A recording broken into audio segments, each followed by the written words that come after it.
mayam pumna magpo kuramjari ngasi khara thengzu thegna koi si press bidama tawsabaji akoi government ki side dagi appeal lama tawjaning bagi koi si press meet tawsabani hayeng tang taruk September tang taruk 2023 da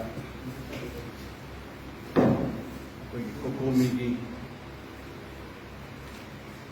plan propose तौरगा लेबा लॉकसाउ इकाई अमसुंग तौरगुमदा army की barricade गाइडनी हदना आने respecting अमसुंग असिगी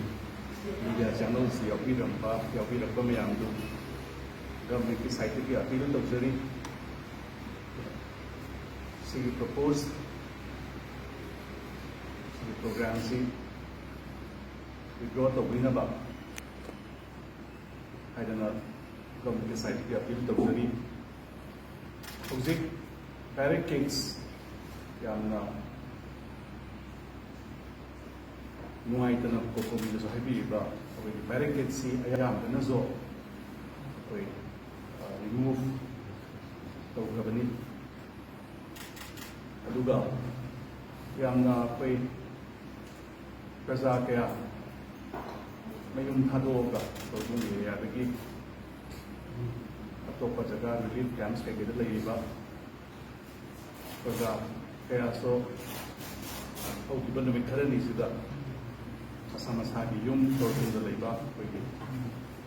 maina chakiba yaudaba masagi yum do fazna laiba jaga sing duda moi resettle tawraga almost